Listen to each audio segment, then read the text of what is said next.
All right, welcome to this explainer where we are diving headfirst into the foundational mechanics of enterprise networking.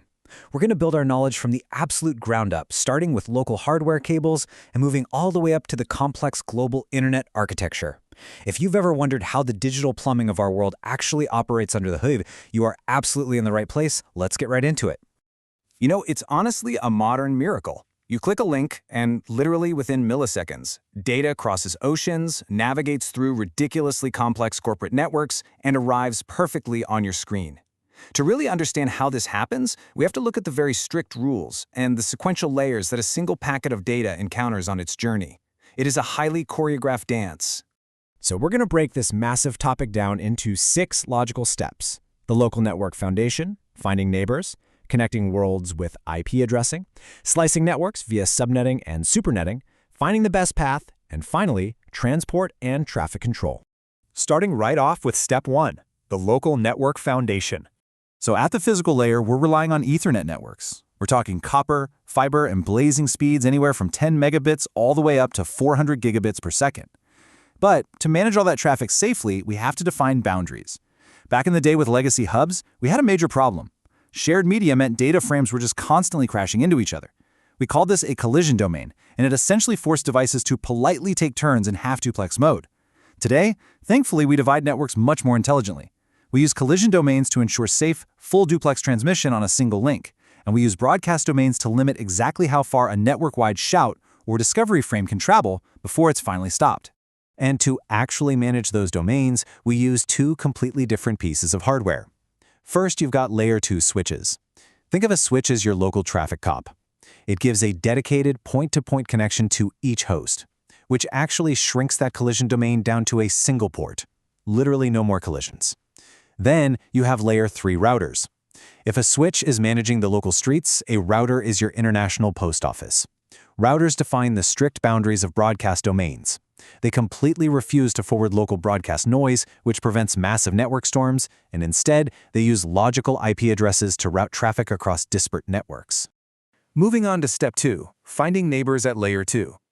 Okay, so with the physical path set, local devices actually need to find each other using 48-bit physical MAC addresses that are burned right into their network cards. But how does a computer know the MAC address of the server it wants to talk to?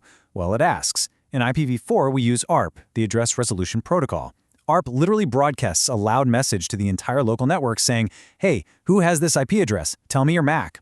It works, for sure, but it's incredibly noisy. IPv6 upgraded this whole process with the Neighbour Discovery Protocol, or NDP. NDP doesn't broadcast to everyone. It cleverly uses multicast to target only the likely neighbors, making it far more efficient and a whole lot more secure. But here's the thing. Sometimes devices just don't wait to be asked. Enter Gratuitous ARP, or GARP. A GARP is basically an unsolicited announcement. Imagine a server standing up and shouting, "Hey everyone, this IP address now belongs to my MAC address." Why would it do this? It's absolutely crucial for network synchronization. If a primary load balancer suddenly fails, the secondary backup immediately fires off a GARP. This instantly forces all the local switches to update their MAC tables, seamlessly rerouting traffic to the backup without dropping a single beat. All right, step 3, connecting worlds with IP addressing. Once we need to actually cross a router and leave our local Ethernet neighborhood to talk to the rest of the world, well, MAC addresses just aren't going to cut it. We have to jump to layer 3, which relies on logical, hierarchical IP addressing. Most of us are pretty familiar with the classic IPv4 address format, something like 192.168.1.10. An IPv4 address is a 32-bit logical identifier. We express it as 4 decimal octets just to make it readable for human beings. Unlike a MAC address, which is totally flat and tied to a physical piece of hardware, an IP address tells the network exactly where a device is located hierarchically, much like a zip code. Now, understanding an IP address really means knowing how to split it into a network portion and a host portion, right? And we do this using a subnet mask. To see how routers actually handle this under the hood, we got to do a quick decimal to binary conversion. The decimal IP 192.168.110 translates directly into a specific string of binary ones and zeros. The subnet mask, say 255.255.255.0, translates to 24 ones followed by 8 zeros. The network equipment performs a bitwise operation where those binary ones literally mask the first 3 octets, identifying the network itself, while the zeros leave the last octet open to identify the specific host device, which in this case is 10. But there's a catch.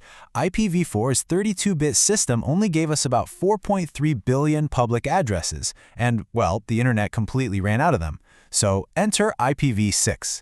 By upgrading to a 128-bit system, IPv6 gives us 3.4 times 10 to the 38th power unique addresses. To wrap your head around that staggering number, it's literally enough to assign an IP address to every single atom on the surface of the Earth, and we'd still have plenty left over. It's wild. Which brings us to step 4, slicing networks via subnetting and supernetting.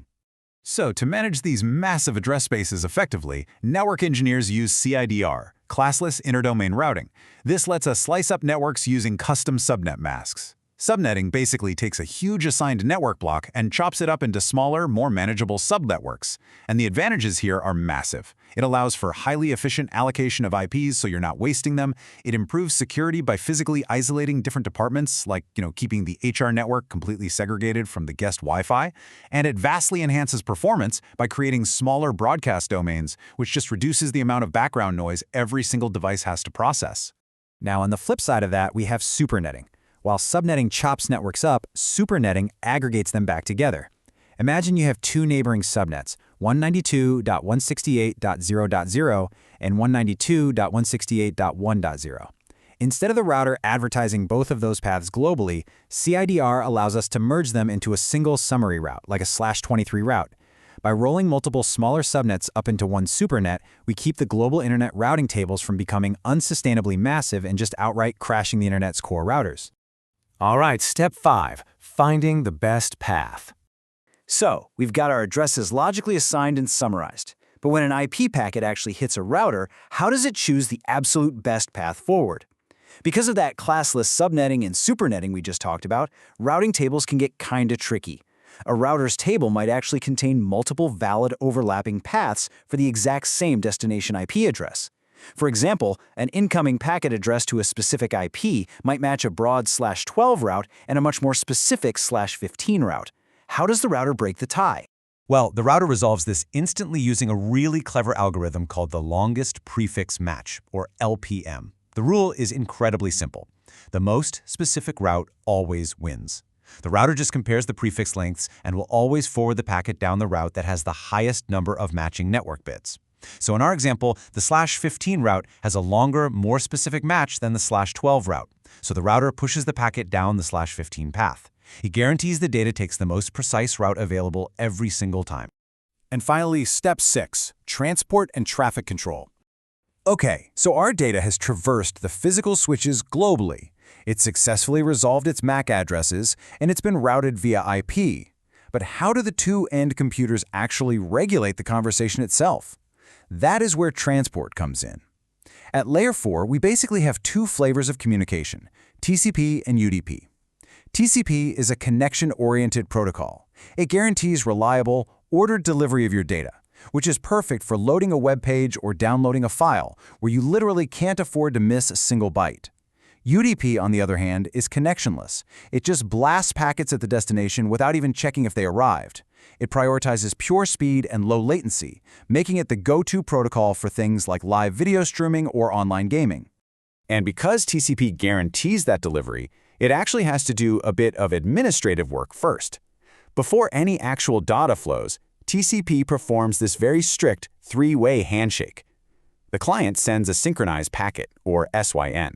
The server acknowledges it with a SYN-ACK. And finally, the client acknowledges back with an ACK. This establishes a highly reliable, logical session, ensuring both sides are ready to track sequence numbers and handle retransmissions if a packet happens to get dropped. Now, what happens when our network gets congested? You definitely don't want a massive background file download causing an important company-wide Zoom call to lag and drop out, right?